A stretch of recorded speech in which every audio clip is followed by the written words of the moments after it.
Welcome to Week in Wisdom by Creating a Family. Creating a Family is a nonprofit, and we do support and training for foster, adoptive, and kinship families. And this Week in Wisdom is our time to answer direct questions from you.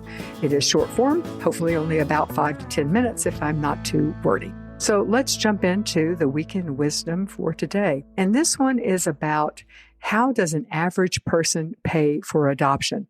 We get this question a lot. What happens is people make the assumption that adoption is going to be less expensive, certainly than fertility treatment or whatever. And they get it and find out how expensive it is, and it blows their mind. So let me start by saying there are 3 basic types of adoption in the U.S. 1, you can adopt from foster care. 2, you can do a private domestic infant adoption where the birth parents relinquish their rights to you, or the expectant parents at that time would be relinquishing. And the 3rd is international adoption.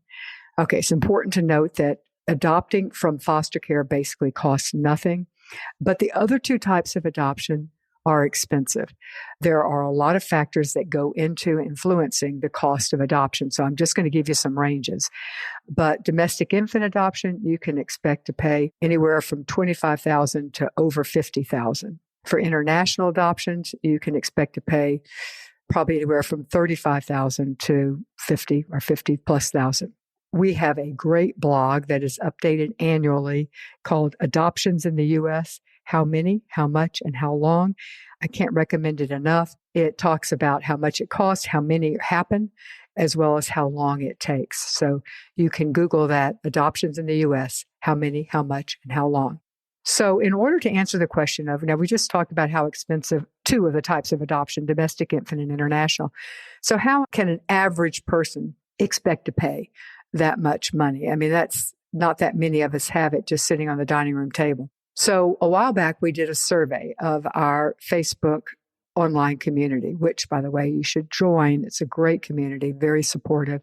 Facebook.com/groups/creating a family. 100 people responded to the survey, and these were the top 8 ways that people paid. First, loans. 40 people talked about getting loans. The type of loans they got in order of number of respondees were home equity loans, borrowing money from a 401k, consumer or personal loans, adoption loans. There are some places that give specific adoption loans, taking a second mortgage on the house or refinancing the house. So those are the loan options that people, so that was the first top one, but 40 people responded and 39 responded budget tightening. Almost everyone who responded on budget tightening commented on the fact that they were surprised by how much they could save without a great deal of pain on their part, just by being aware of where their money was going. As one woman commented, just by cutting in half her number of trips to Target, it was amazing how much money she actually saved. So there are a lot of resources. We did a podcast on the Dave Ramsey method of budgeting, and you can just Google that with Creating a Family. It was excellent, but there are a lot of apps. There's a lot of ways to do it. There are a lot of also online communities that support people who are in this process, and I think that's very helpful. The 3rd most common way that the average person saved money to pay for adoption was using savings. Even if they couldn't pay for the entire thing out of savings, they could pay for a big chunk of it. 34 people mentioned savings as the method that they used. Then we take a big drop as to the next 4, 5, 6, 7, and 8.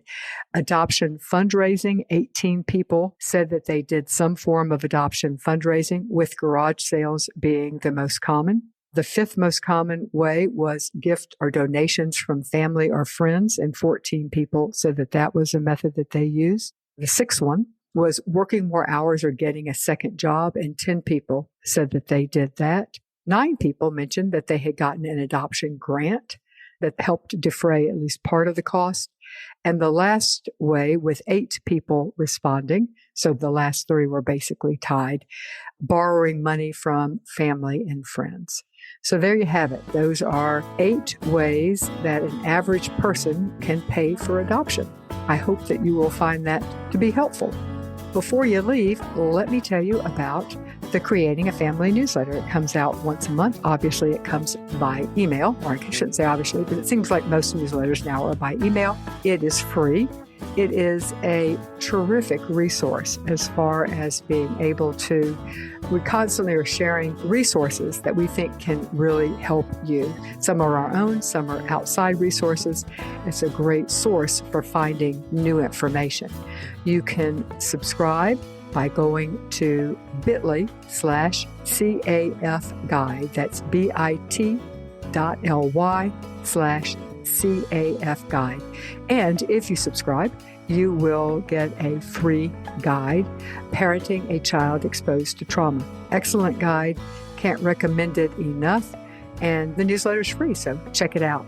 And thank you for listening to this week's Week in Wisdom. If you liked it, please tell a friend to subscribe to the creatingafamily.org podcast.